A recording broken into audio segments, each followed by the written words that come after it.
A wise man once said that beer is proof that God loves us and wants us to be happy. I choose to not just understand the beer that I drink, but to understand the passion that it takes to create it.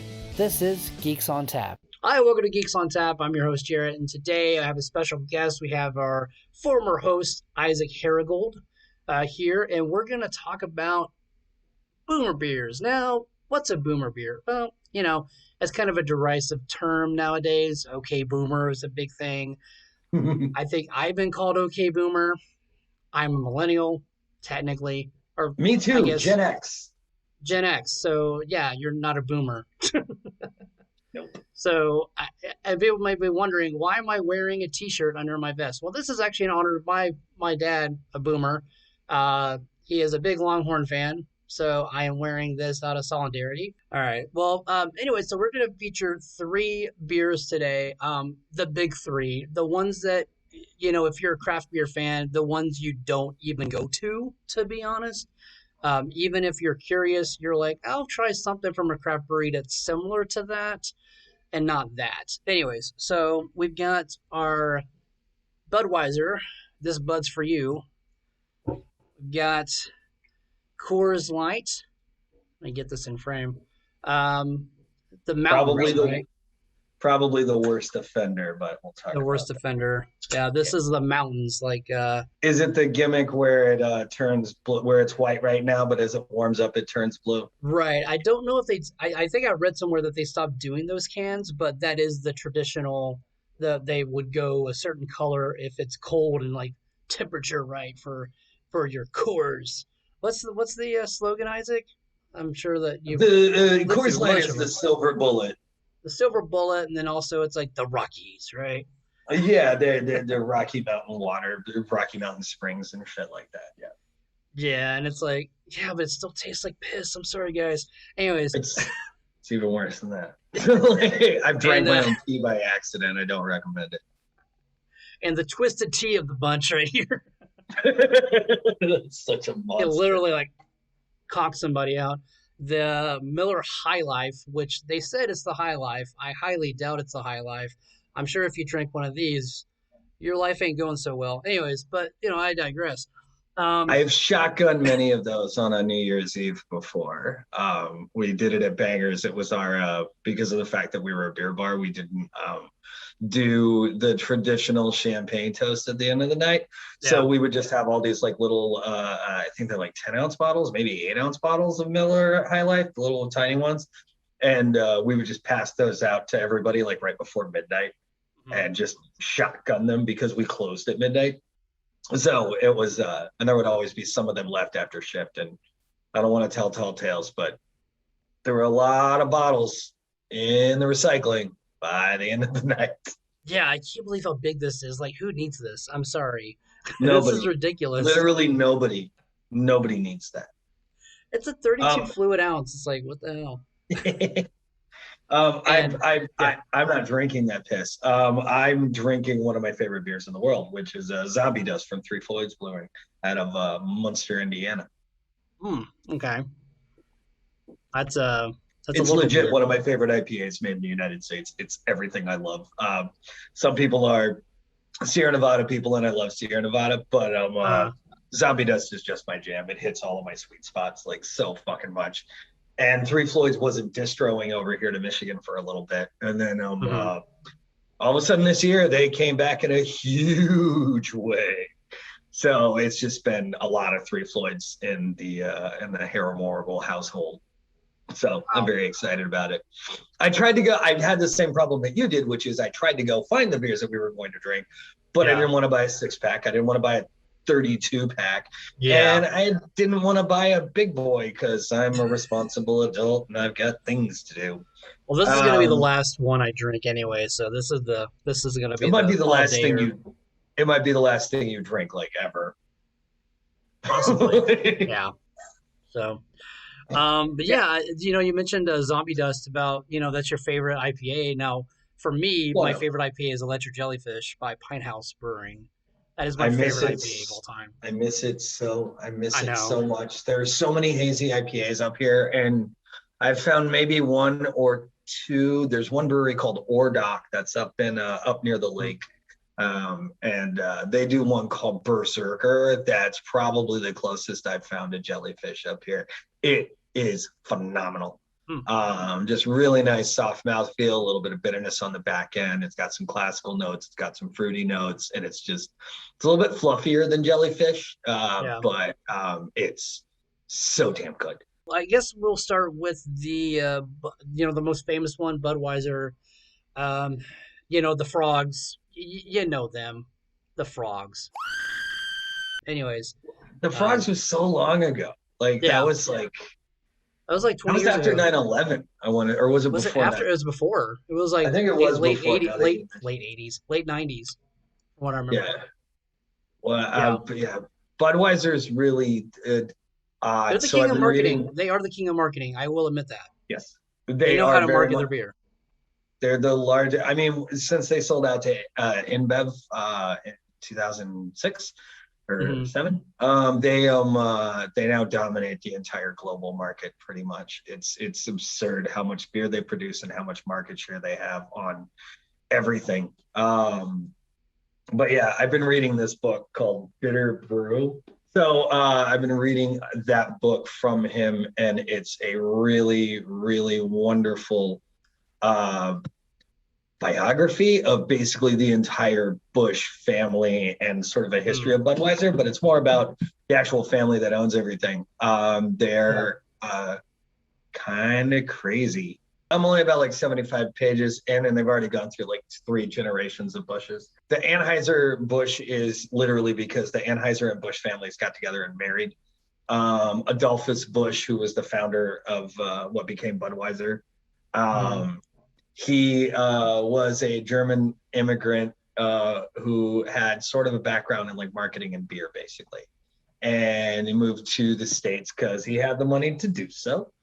And ended up meeting Lily Anheuser, whose father, Augustus Anheuser, made beer that was so terrible they refused to serve it when Adolphus and Lily got married at their wedding, which is just my favorite. And number one beer in America, guys. Number one beer in America. Now. But that wasn't Budweiser. It was Anheuser's brew. I forget what it was called off the top of my head. Yeah. But it was a home brew. It was a home brew, to be honest. Yeah. So Augustus and his wife and Augustus basically partnered up with Lily's dad. That's how it became the Anheuser-Busch family. And then he just kind of took over, and they basically owned St. Louis for a long time. And they were, weirdly enough, even after they became like a big corporation and stuff, they were still family owned. Like the family owned the shares once they went public. And so the family always had a controlling interest. The only reason they sold out to InBev in 2006 was because Augustus Busch IV was a giant douchebag. Who apparently had a lot of substance abuse problems. And, rich kid, grew up with not having to do a whole lot. His dad basically begged the stockholders to be like, hey, let my son run the company, please. This is a family-run company. It has been for generations now. And they were like, all right, cool. And then he showed up in 2006 to one of the shareholder meetings, and he was unfortunately very, very trashed. And then proceeded to just kind of lose the plot when he was in the middle of a speech. And everybody just kind of went, oh, damn. And they were like losing a little bit of market share, but like they were losing it by like 1 or 2%, which for them is a lot of money, right? When you're dealing with hundreds of millions of dollars. But for the small guys, the craft breweries that I love, it's not that much. So they saw that as like them like slipping behind. And so InBev, which was this company that had only been around for like 3 years at the time, they made an offer of like 46 point some odd billion dollars to acquire the company. And then they just bought up everything that Anheuser-Busch owned at that point, which internationally speaking is a lot. And they're just kind of crazy. And now it's become this just monolith the world over. When you look at their actual numbers, it's kind of insane. They just kind of slowly took over. They own a lot of the beers that I used to consider craft and like fancy beers. They own Guinness, they own Leffe, They own Hoegaarden. They own like so many beers that are made the world over. And the weird part is they're very smart about what they do whenever they're in an international market. The Budweiser that's made in England doesn't taste like the Budweiser that's made over here. Oh, I'm sure because not. The Budweiser, well, the Budweiser that's made over here, they use rice and corn as substitutes for malt because of the fact that in America, farming is subsidized. So there's plenty of it to go around, and it's a cheap product. So they can just use that. Whereas over there, they actually use like locally sourced malt and stuff like that. So it's a smart business model, but it's a large business model. Yeah. And it's just kind of odd. And I don't know, I'm just very anti, like, let's have one corporation own all of these different things. It's very William Gibson dystopian sci-fi to me, but it seems like a lot of people who grew up reading that stuff in the 80s who are now in charge of stuff like Snow Crash and William Gibson novels, and even Philip K. Dick, like we were talking about a moment ago. They grew up and they were like, that's so cool. And it's like, you're missing the point, dude. You're really missing the point here. Like, you know, it's like watching They Live and being like, I'd like to be controlled by aliens. You're missing the goddamn point. But sorry, social commentary. Yeah, sorry, that was really loud. So anyway, no, it's fine. I'm only about a third of the way into the book. And so far it's just crazy. Like, one of the things that I find fascinating is their role in Prohibition. Of course, they didn't want Prohibition to happen. I forget the name of the son who was in charge of everything at the time, but he was very, very tight with the president at the time. But the president didn't have anything to do with that because that was Congress. That was all the states making that amendment. Yeah. It was an actual amendment to the Constitution, which is insane when you think about it, because it takes 3/5 of the states to ratify an amendment to the Constitution. During that time, part of the reason they became so big when Prohibition ended was because they never stopped producing stuff. They just started producing different stuff. And one of the things they would produce was soda. They just all became soda pop makers, which is what a lot of breweries tried to do. But Budweiser already had the distribution model in place, so they just started filling that out with soda. They also sold yeast packets. Now, for those of you who know about how beer is made, yeast and sugar coming together, it seems like they basically sort of maybe accidentally helped fund the bootlegging movement in the United States, because they were selling active yeast packets that were their own thing. And so I'm not quite sure. The book doesn't delve into why they were selling yeast packets. I assume it was bread making for home bakers and stuff. But the people were using it to make their beer at home. Yeah. And it was just like, oh, that's really interesting that like they single-handedly helped fund the bootlegging movement.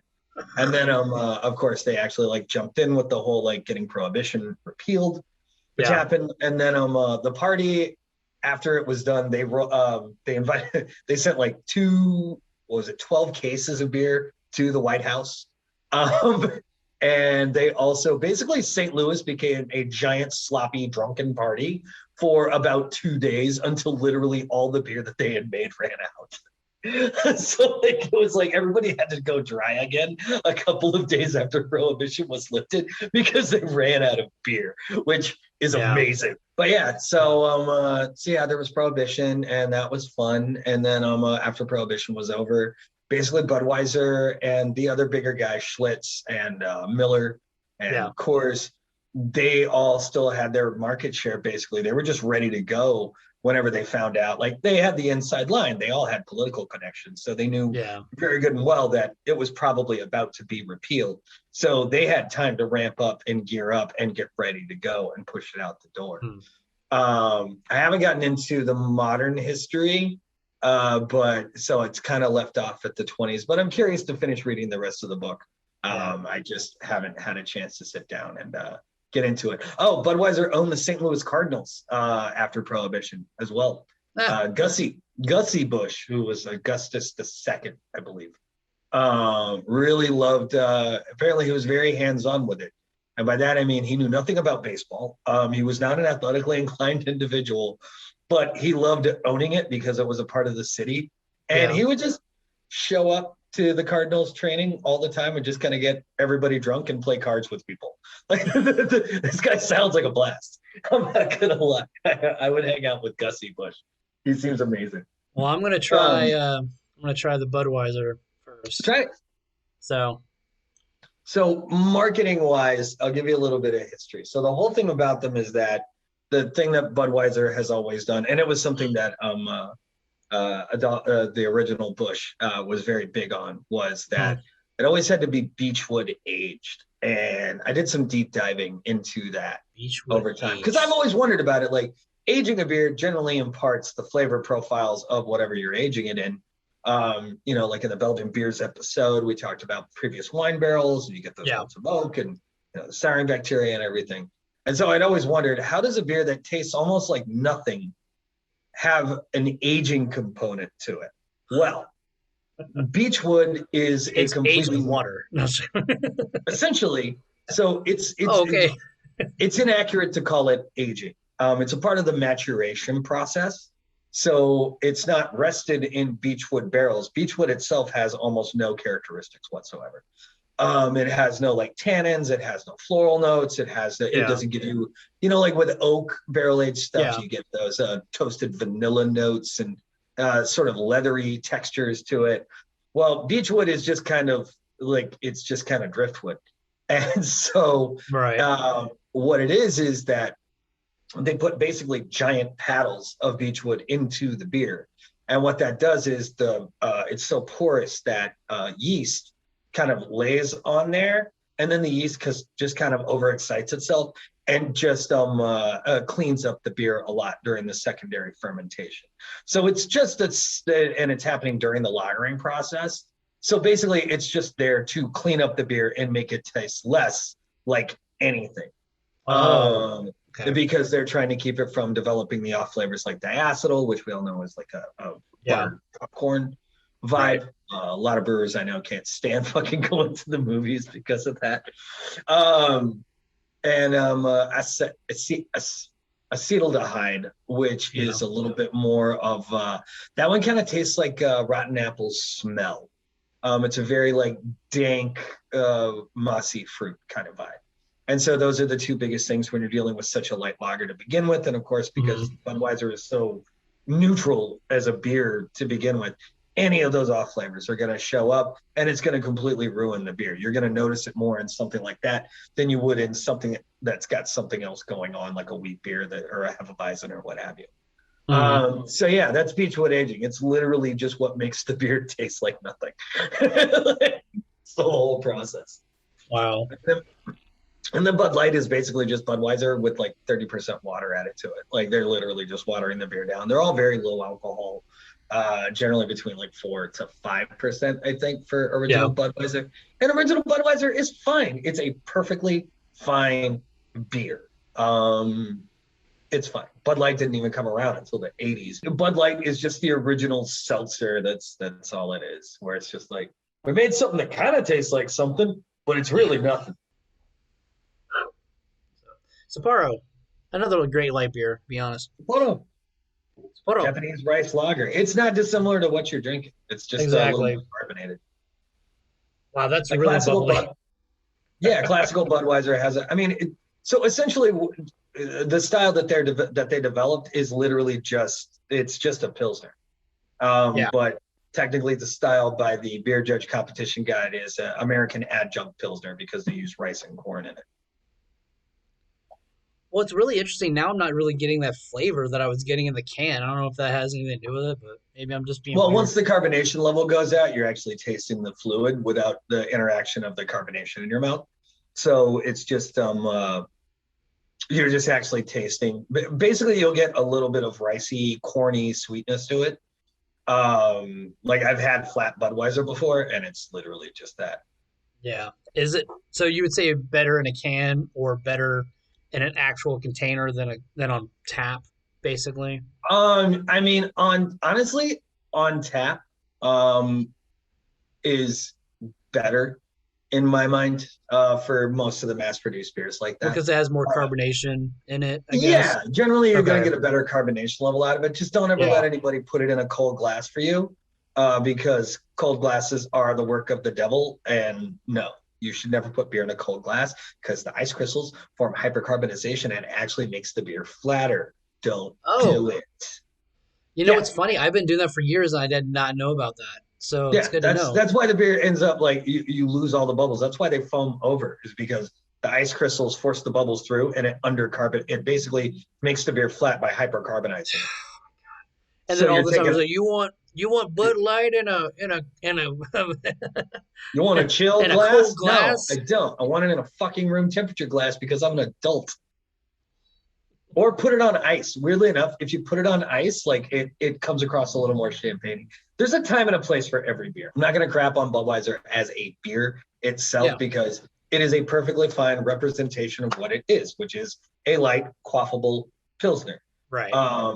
People referring to it as real beer is what bothers me. No, that's just your perspective because that's the only beer you've ever had. I did want to talk a little bit about the marketing again about Budweiser, because there was back from 87 to 89, they had a pretty big mascot called Spuds McKenzie, which was the dog. That was dude, I had so many Spuds McKenzie shirts as a kid. Yeah.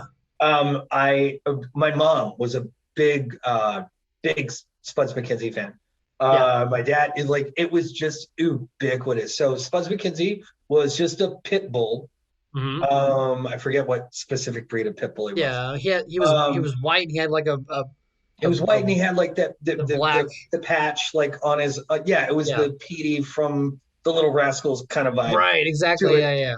And the whole thing was like, Spuds is a party animal, and he's just constantly surrounded by women in bikinis who are just like, oh, Spuds.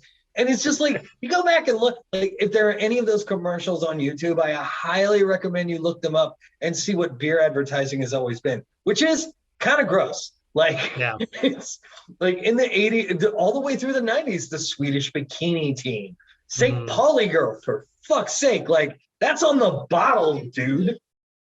Yeah, it was ubiquitous.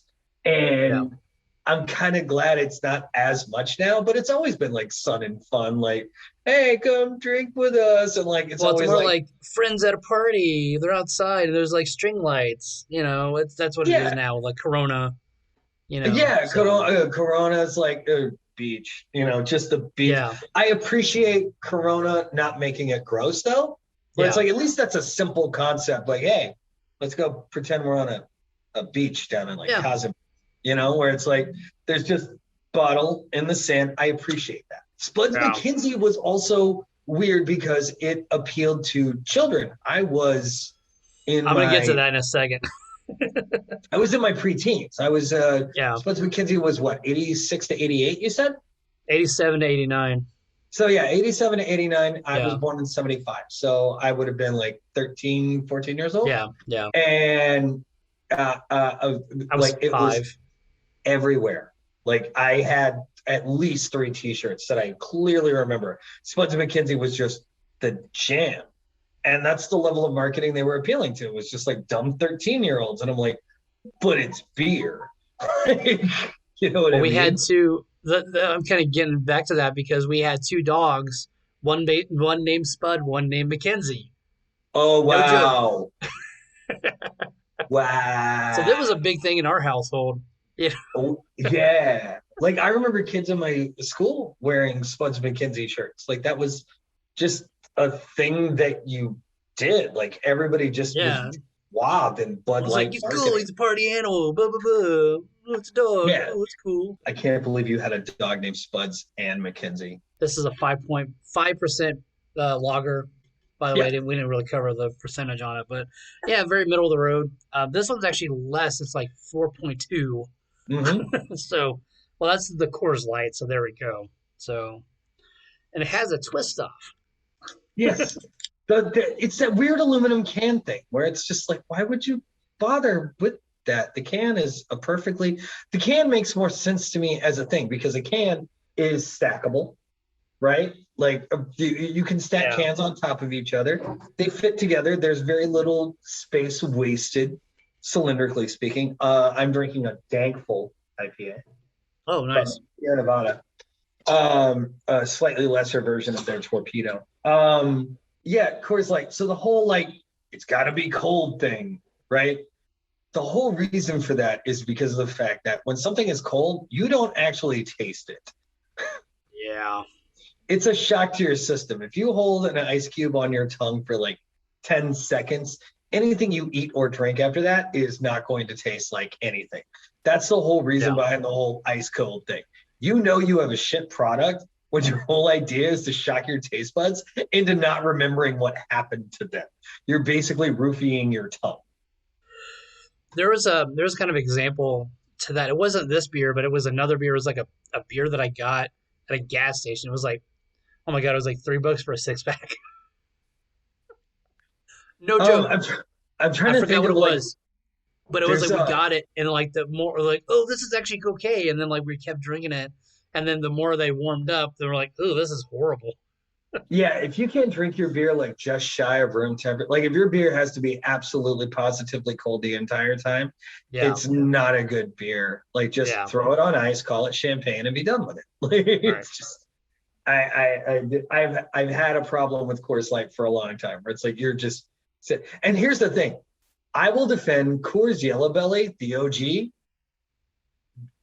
for days. Coors Yellow Belly is good.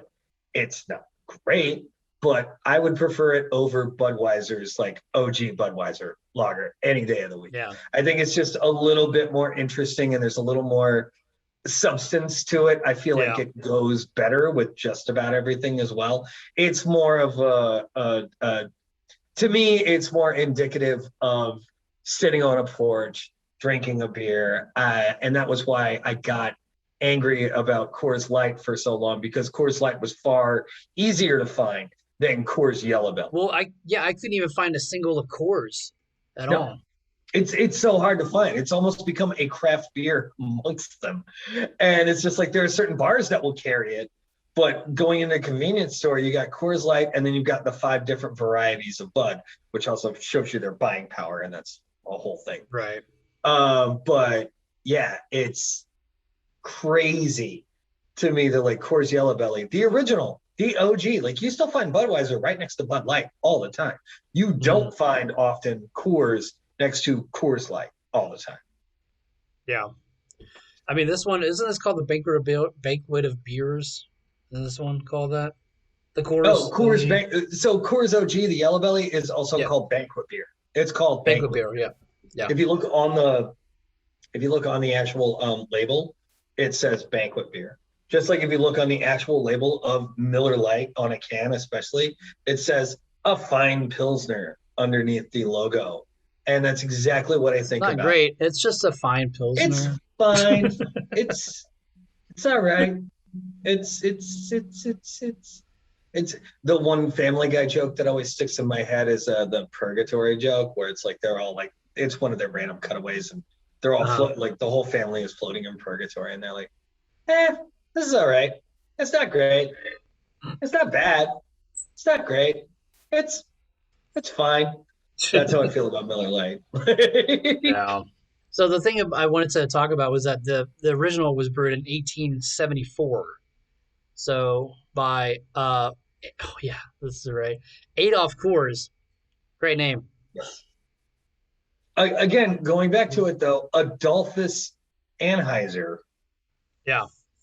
Like it's very German. It's a lot. It's basically a lot of between a bunch of different German immigrants who all brought a similar recipe for piss beer and then made it in the United States for whatever reason. I would be curious to know why they all left Germany around the same time, because all these beers, Schlitz, all of it was they all got founded around the same time, and there was a competition between all those families for a couple of generations.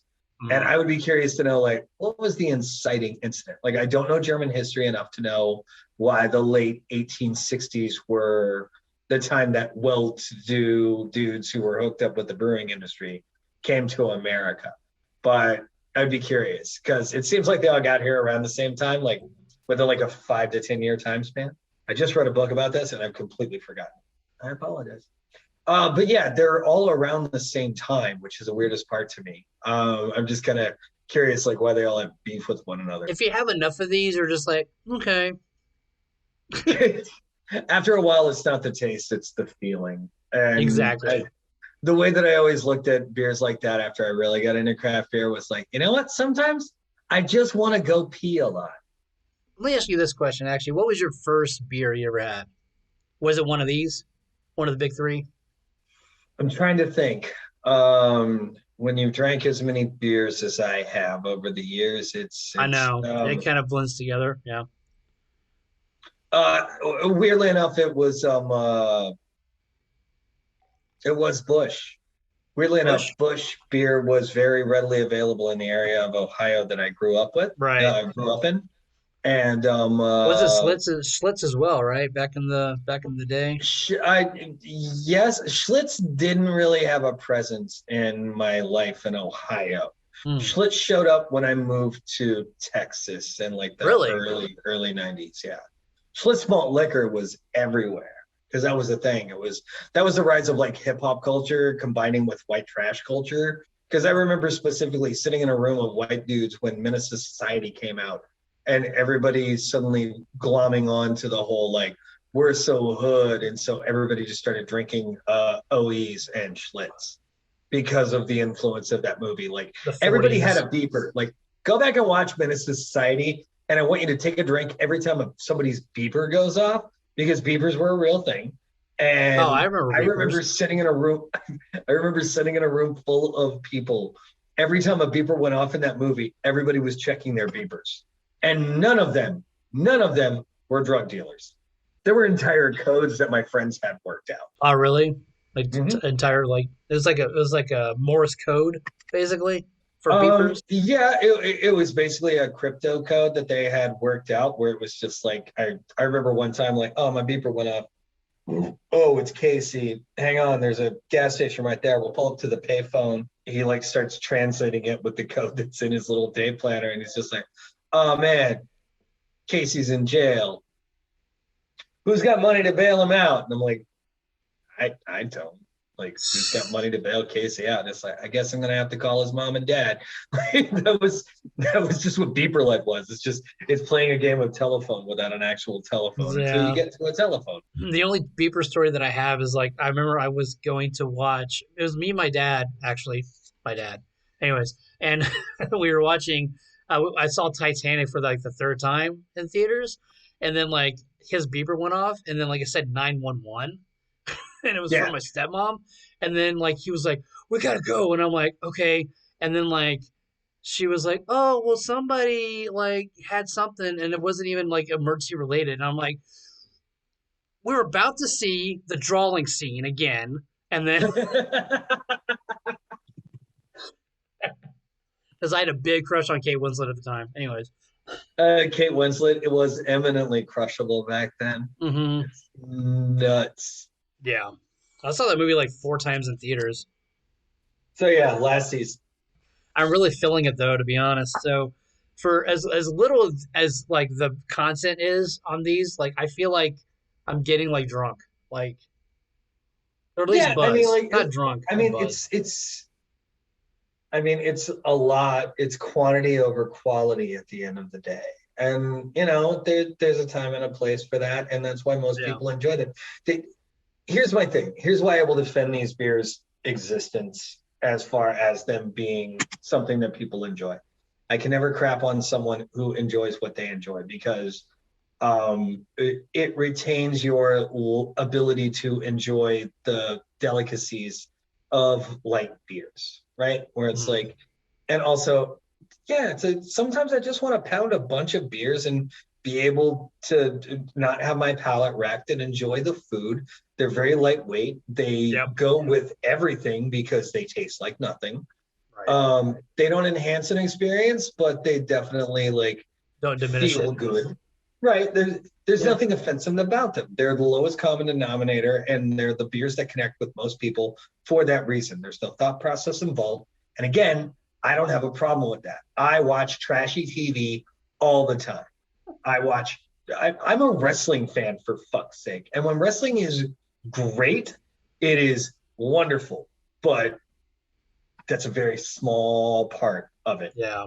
The rest of it is just like, I also appreciate just the general trashiness of it. I don't enjoy going to wrestling shows because I don't really like the fans, weirdly enough. But I will defend its existence for the art form that it is. And I feel that that's what Coors Light is. That's what Budweiser is. It's the wrestling of beer. Oh my God. I can't believe I'm doing this. It's okay. You don't have to go anywhere. Oh my God. I didn't pour that right.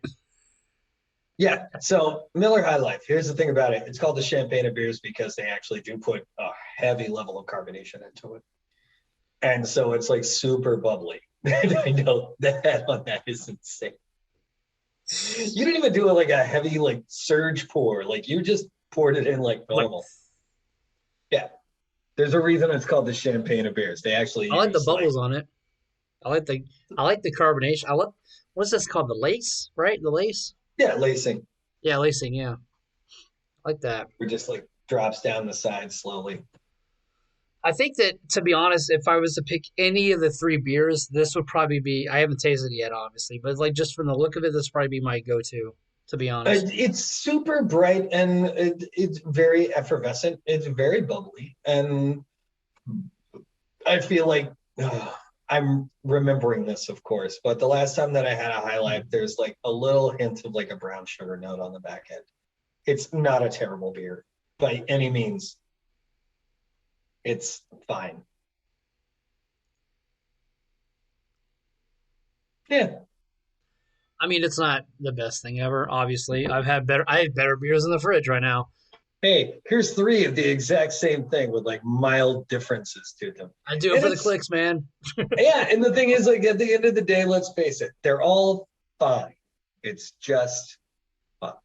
Of the three, I think I'm loving the High Life, to be honest. So is it just because it's the last one?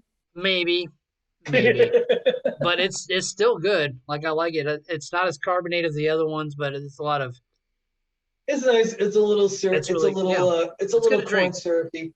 But yeah, exactly. It's fine. Just let you know, my Oktoberfest episode is out right now. About to drop. Actually, by the time I drop this, you can watch our pumpkin beers episode as well.